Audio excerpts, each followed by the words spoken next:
ให้มันเป็นภูมิคุ้มกันของพวกเฮาคือความดีความงามความจกงามเฮาบ่ไปโปรโมทเรื่องความหุนแฮงเรื่องความเกลียดชัง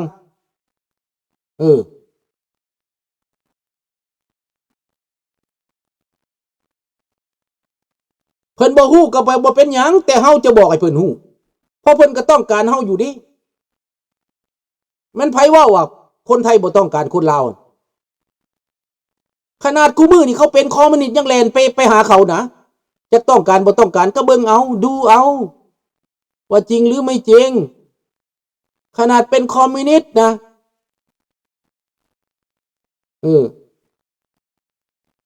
ขนาดเป็นคอมมิวนิสต์นะยังอยากไปเอานะยังอยากไปอยู่เมืองลาวนะยังอยากไปหานะถ้าเป็นประชาธิปไตยได้ล่ะยิ่งจะต้องการกันนะ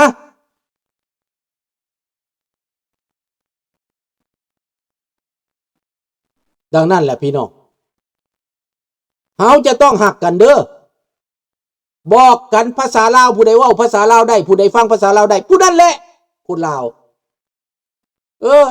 คันผู้ใดฟังภาษาไทยได้ก็ผู้นั้นละคนไทย เนาะเอาแบบนี้กันพี่น้องมื้อนี้นะแล้วพี่น้องบ่มักบ่อันความอยู่เย็นเป็นสุขความหักความแพงพี่น้องบ่มักบ่พี่น้องบ่มักบ่ความสามัคคีขนาดคนฝรั่งเศสกับคนอังกฤษนะเขาก็ยังอยู่น้ำกันนี่เมืองกับพระเจ้านี่แขวงฝรั่งเศสนี่นะทั้งข้างกับแขวงอังกฤษนี่อยู่น้ำกันเขาเป็นรัฐบาลอันเดียวกันพี่น้องเขาโปรโมทความหักความแพงเขาโปรโมทประชาธิปไตยเขาโปรโมทหลักการมนุษยธรรมคันเว้าเรื่องมนุษยธรรมนี่เรื่องสิทธิมนุษย์เรื่องมนุษยธรรมนี่พวกเผด็จการมันบ่อยากเอาได้พี่น้องเอ้ยผมมีคำถามนะคนลาวแยกแยะคนไทยจากอะไรที่ว่าคนนั้นเป็นคนไทยเพิ่นถามแยกแยะจากอะไรมันบ่ยากดอกแยกแยะคนไทยคนลาวนะมันง่ายมันง่ายเด้อตราแต่ไม่อยากพูดแค่นั้นแหละแยกแยะจากจิตใจเนาะคันคนอยากเป็นลาวเขาก็พูดลาวคันคนเขาอยากเป็นไทยเขาก็พูดไทยที่แยกแยะอะไรมันแยกแยะกันไม่ได้แยกแยะจากความคิดทางการเมืองนั่นแหละบ่ได้แยกแยะจากผิวพรรณจากภาษาจากปากดอกแยกแยะจากความคิดทางการเมืองนะ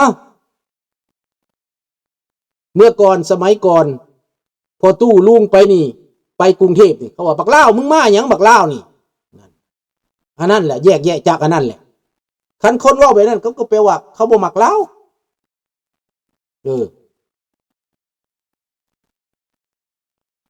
เขาไปกรุงเทพเขาว่าบักเล่ามึงมาหยังนี้สมัยก่อนเด้สมัยนี้ก็มีอยู่บ่มีอยู่ครับบ่หลายมันแยกแยะจากหันแหละ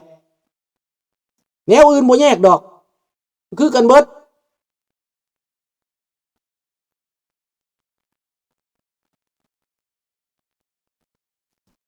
เพราะว่ามันก็ขึ้นกับการโฆษณาการบิดเบือนนั่นแหละเฮาก็ฮู้อยู่แต่บ่จำเป็นต้องเว้าเฮาเว้าแต่แนวมันดีเนาะ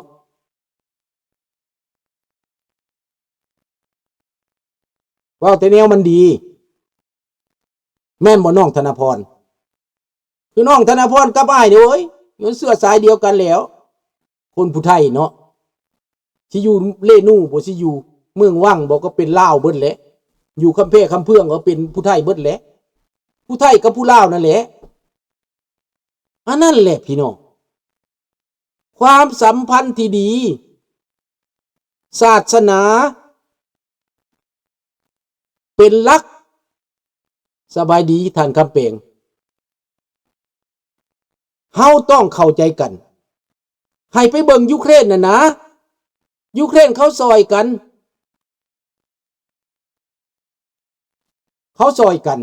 โปแลนด์กับยูเครน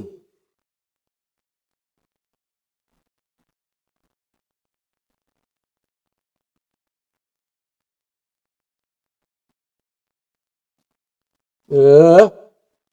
มันไม่ใช่นะตาตาราบอกว่าคนอินโดนีเซียคนจีนคน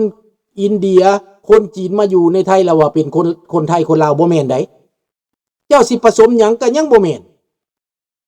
ยังบ่แม่นเด้อถึงจะได้สัญชาติไทยจะเกิดอยู่ไทย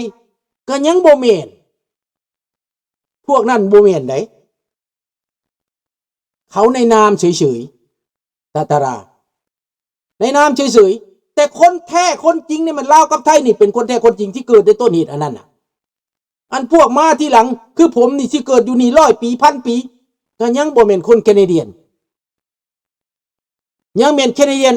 adoption ซื่อๆได้เข้าใจบ่แต่ว่าให้มันถูกมั้ยเจ้าสิว่าจีนมาเกิดเมืองไทยเซ็นนั่นเซ็นนี่ว่าเป็นไทยบ่แม่นเขาห้องว่าไทยรับรองเฉย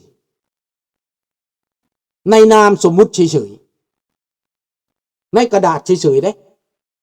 แต่เลือดบ่แม่นเลือดเขาก็เป็นเลือดจีนไปถามมึงแม่พวกคนจีนที่มาเกิดในเมืองไทยมันก็เป็นเลือดจีนมันก็มีอาม่าหัวอาเปียอาเจียแล้วนี่เห็นบ่แต่ลาวกับไทยเฮานี่เกิดแล้วมันเป็นไทยเป็นลาวโลดได้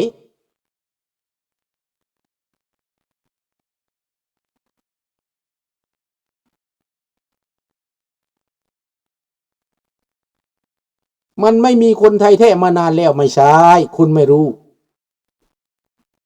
คุณอยากลึกท่วมไปซื่อๆอันนั้น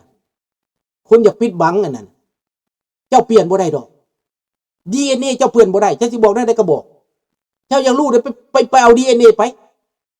เปลี่ยนบ่ได้ตาตราบ่ต้องเถียงเด้อ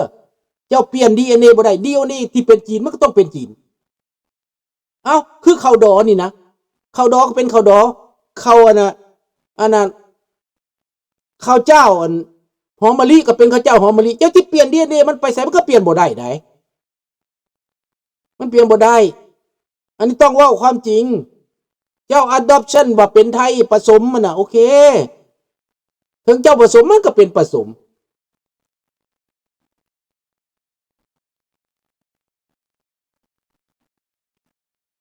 แมนผสมได้นะแต่มันก็มีอันนั้นแต่เจ้าจะไปว่าจีนมาเป็นนั่นน่ะเสื้อสายไทยแท้มันเป็นไปบ่ได้อันนั้นเจ้าเกิด adoption คือข่อยนี่มาเกิดในดาข่อยอธิบายเจ้าเด้ข่อยอธิบายเจ้าไปผสมอย่างมากข่อยก็ยังเป็นลาวอยู่ไดนี่บักลาวซอดแคนาเดียนนี่นะมันดังมันก็มูดผิวมันก็ขาวแต่มันก็เป็นเลือดลาว50เท่านั้นเด้มัน50มันเกิดด้วยเลือดแคนาเดียน50มันเกิดอยู่นี่นั่นแหละพี่น้องแต่ลาวกับไทยนี่เจ้าสิผสมหยังก็ผสมมันเป็นเลือดเดียวกันอันนี้นะเฮาต้องเว้าตัวที่มันต้นตำรับต้นฉบับอันมาผสมอยู่เป็นกฎหมายรับรองอันเข้าใจอันนั้นน่ะคือข้าพเจ้ามาอยู่แคนาดานี่แล้ว100 ปี1,000 ปีข้าพเจ้าก็ยังเป็นเสื้อลาวอยู่คือเก่าพี่น้อง เกิดจากเมืองจีนมาอยู่เมืองไทยได้สัญชาติไทยแล้วก็ยังเป็นจีนอยู่คือเก่าฮ่าเจ้าไปถามเขาโลดถามคนจีนคุณเป็นเชื้อชาติอะไรเชื้อชาติอะไรเชื้อชาติจีนค่ะ ไปถามเด้อคันว่าบ่แม่นนะจะเป็นคนอะไรคนไทย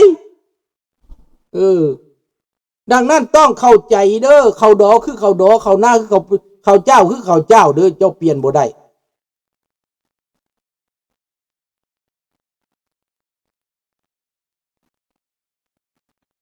มอนคือเสียมคือล้านนาไปศึกษาดีๆเด้อลูกหลานเด้อซึ่งที่เป็นหยังก็ตามนะต้องเข้าใจว่าลาวกับไทยมันเป็นพี่น้องกันจบคือโปแลนด์กับยูเครนนี่เขาเป็นพี่น้องกันนะเอาเรื่องการเมืองกันมันต้องซอยกันต้องเบิ่งกันต้องรักษากันต้องปกป้องรักษากันยามถูกไล่เหยียบยามถูกไล่ฆ่าแม่นบ่เขาดอคือเขาดอเขางั้นคือเขางั้นนั่นแหละ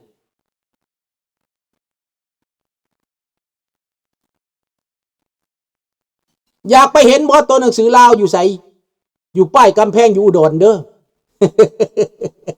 ป้ายกำแพงเมืองอยู่อุดรเป็นตัวหนังสือลาว เอาละเรื่องลาวนี่เขาอาจจะบ่อยากเป็นน้อยหนึ่งเนาะเขาอาจจะบ่อยากเป็นเพราะว่าลาวมันยังตกถูกได้ยากอยู่เขาบ่อยากเป็นเมื่อหนึ่งลาวจะเลื่อนขึ้นมาเขาบอกโอ้ยอีพ่อคอยกระเมนลาวนั่นแหละเนื้อพี่น้องคอยกระเมนลาวหันแหละตอนนี้มันจนหุยไม่ใช่ญาติกูนะก็อยากว่าจังสั้นเนาะคนจีนดูง่ายคนไทยดูก็ง่ายเนาะเบิ่งหน้าเบิ่งตาก็หูโลดไผเป็นจีน ตามที่ได้ศึกษาลาวไทยมาเขมรเวียดนามก็คือพี่น้องกันทั้งหมดแมนใต้ชายแดนพวกนั้นก็เป็นพี่น้องกันกับเวียดนามอยู่แต่ไม่ใช่ทั้งหมดนะเวียดนามกับลาวนี่นิสัยต่างกันเด้ต่างกันเด้เขมรนี่ก็ทั้งกับทางบันเจกับประชังแตงนี่ก็เป็นพี่น้องกันจริงแต่แก้วแท้ๆก็เป็นแก้วหั่นแหละมันบ่เป็นลาวได้ว่าเป็นพี่น้องกันมันบ่แม่นได้มันเป็นแก้วได้มันบ่ได้เป็นพี่น้องได้ภาษากะต่างนิสัยกะต่างสันดานกะต่างแก้วหั่นน่ะจะไปเบิ่งโลดจะไปอยู่กับแก้วเจ้าชู้โลดคอยนี่อยู่กับแก้วมานานก็รู้จักน้อยก็ยีไรก็ยีดีเดาดีเดือกนี่นะเกินที่คอยรู้จักเด้อคันพวกเจ้าบ่จักสันดานแก้วพวกเจ้าบ่ได้อยู่นำพวกเจ้าอย่าเว้า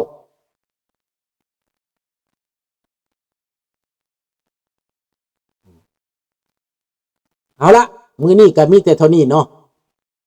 ในเนื้อในใจความกันเป็นว่าลาวกับไทยเราเป็นพี่น้องกันเราต้องช่วยกันเราต้องอนาคตถ้าเกิดสงครามเราจะต้องเป็นหนึ่งเดียวเราไม่รบกันนะเราไม่รบกันเราจะรบกับพวกเผด็จการ